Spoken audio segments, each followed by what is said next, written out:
시작할 때 경제적으로 여유가 없으면 솔직히 말씀드리면 안 하시는 게 맞는 것 같아요. 그때 이제 항상 정신을 붙들어야 되는 거죠. 괜찮아, 나는 꿈이 있어. 선생님 어때요? 이직이 좀 쉽다고 생각해요? 어려워질 것 같아. 그치? 나도 그 생각을 했어. 이걸 좀 솔직하게 좀 이야기를 하고 싶기도 했어요. 병원이라고 하는 곳이 이직이 정말 쉽지 않더라고요. 그러니까 왜냐면 그렇지. 심리실언니들 은쌤, 봄쌤입니다.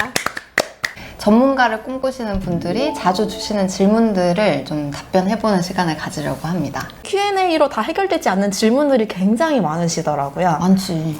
뭐부터 하면 좋을까? 돈 문제 바로 시원하게 할까요? 네, 돈 문제.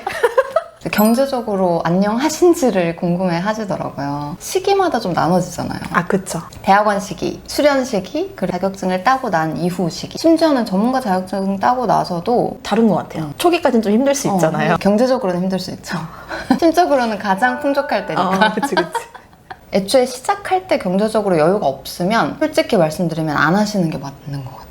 사람마다 의견이 다 다른 거니까. 대출을 많이, 학자금 대출을 많이 받아야 된다든지 지금 당장 돈을 빨리 벌어야 되는 상황인데 임상심리를 시작한다. 그러면 막막할 수 있어요. 앞으로 가야 하는 길이 너무 길고 좁기 때문에 좋아서 시작했다가도 금방 지칠 수가 있단 말이죠. 시작점이 좀 중요하다고 생각하는 편이에요. 일단은 그런 상황 있잖아요. 집안에 빚이 굉장히 많아서 내가 그러니까. 가장이야.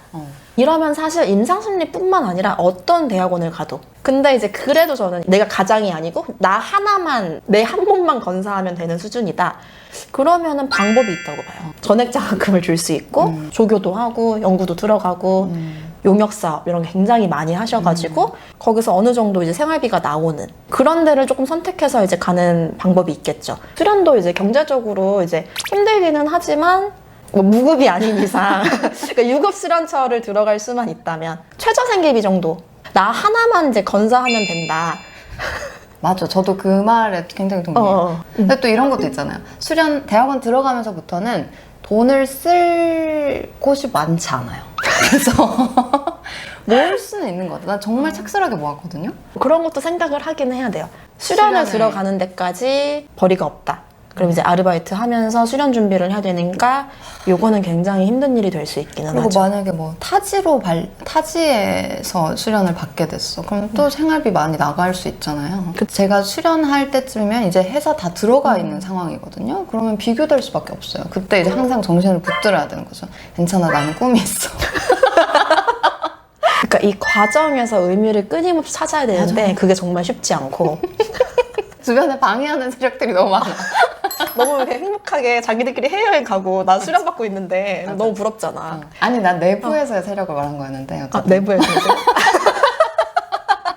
내 외부에서 내 외부에서 방해 이제 요소들이 너무 많죠. 그런 것도 있고 수련 때 힘들었던 것 중에 하나가 그 생각을 진짜 많이 했어요. 언제까지 이렇게 육구지연하고 살아야 되지? 아, 그래?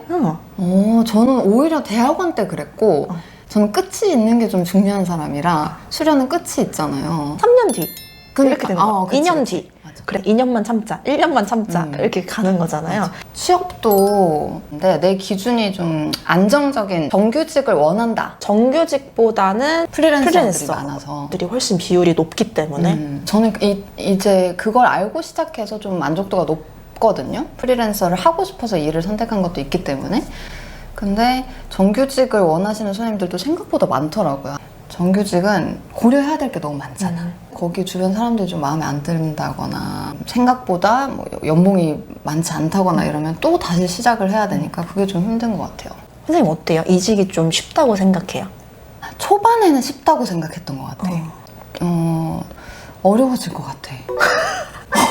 그치? 나도 그 생각을 했어. 그러니까 처음부터 이제 이 병원에 막 뼈를 묻어야겠다 이러고 들어가진 않잖아요. 그러니까 이걸 좀 솔직하게 좀 이야기를 하고 싶기도 했어요. 그러니까 병원이라고 하는 곳이 이직이 정말 쉽지 않더라고요. 그러니까 왜냐면 대부분의 병원이 수습 기간 동안에 기본급을 작게 만들고 나머지는 대부분 수당으로 이제 구성을 한단 말이에요.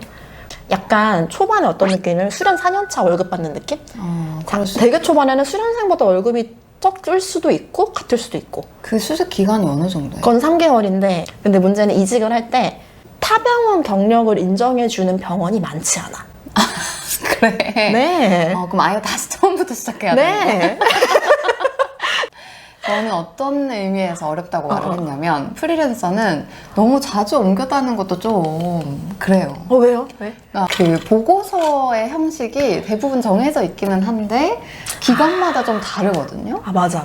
뭐 1, 2년 일을 해서 내가 이 기간에서 굉장히 적용을 잘 해놨는데 검사 구성도 바뀌고 보고서 장수도 한두 장 정도 차이가 나고 의사 선생님이나 그 기관장이 원하는 스타일도 다를 거고 그런 의미에서는 좀 그리고 여기 바닥이 너무 좁아서 맞아. 다 알아요. 얘가 너무 자주 옮겨 다닌다. 그러면 신뢰도도 떨어지고 나 스스로도 좀 자신감이 떨어질 수 있을 것 같아. 나중을 생각하면 내가 나이 들어서 할머니가 돼가지고 막 옮겨 다니기 쉽지 않을 것 같지 않아? 프리랜서가 그럴 것 같아.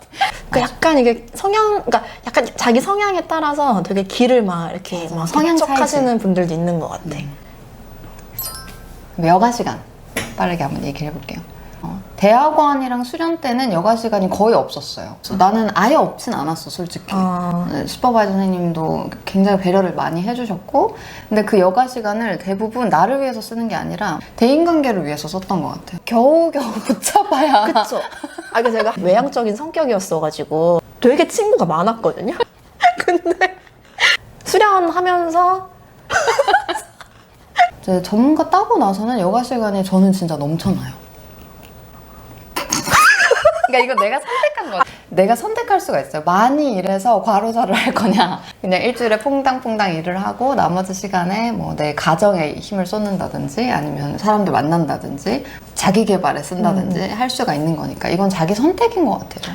박사과정을 병행을 하고 있잖아요. 그치. 그래서 그러니까 박사과정을 병행할 만큼 사실은 시간이 있다고 봐도 되는 거예요. 거꾸로. 아니, 봄수는 보면은? 시간이 없는데 그 시간을 막 진짜 마법사처럼 쓰고 있어요. 그리고 운동도 꾸준히 하고 있잖아요. 운동은 계속 하고 있죠. 안 하면 죽을 수도 있으니까. 운동 좋아하지 않아요, 저. 죽을까봐 하는 거예요. 그런 질문이 있었어. 흔들릴 때 어떻게 버텼는지. 제일 흔들렸던 거는 대학원 때였던 것 같아. 끝이 없는 것 같아서 제일 흔들렸었고 기회비용이 그렇게 크지 않은 때여가지고 많이 흔들렸는데 이건 진짜 대학원 사람들 덕분에 버텼던 것 같아. 수련 들어가고 나서부터는 그렇게 흔들리지 않았던 것 같아. 이미 기회비용이 너무 많았고 어쨌든 이 끝을 내고 나면 전문가라는 게 주어지니까 미래가 보장된다고 그때는 이제 착각 아닌 생각을 했던 것 같아. 저는 언제 좀 이렇게 흔들렸냐면 지금 2년차 아니야? 수련 때 흔들렸어요? 힘드니까 그만할까? 이러다 죽는 거 아니야? 죽느니 그만할까? 이런 생각을 해보기는 했는데 그만두고 싶진 않았어요. 그러니까 이 일이 너무 나한테 하고 싶은 일이었던 거예요. 그건 어때요? 내가 이 일을 만약에 그만두고 나면 할 수 있는 일이 있나? 이런 생각 해본 적 있어요? 해봤죠. 흔들린 거야? 뭐든 했겠지. 뭘로? 날 받았을 때가 뭐 공무원 공부할 수도 있고 뭐 쉽지 않지만 그것도 그치. 산업인력공단 임상심리사 정도 취득해서 지원할 수 있는 뭐 공무직들, 뭐 병무청에 뭐 있는 인력이라든지 뭐 가정법원에 있는 그냥 보조 인력이라든지 뭐 그런 거 해도 되고. 크게 벗어나지 못하네요. 그만두시면 보통은 2급으로 많이 가시는 것 같아요. 1년까지 하고 이제 그만두고 이제 2급으로 일 많이 하시고. 아니면 그냥 다른 센터에서 수련을 한다든지.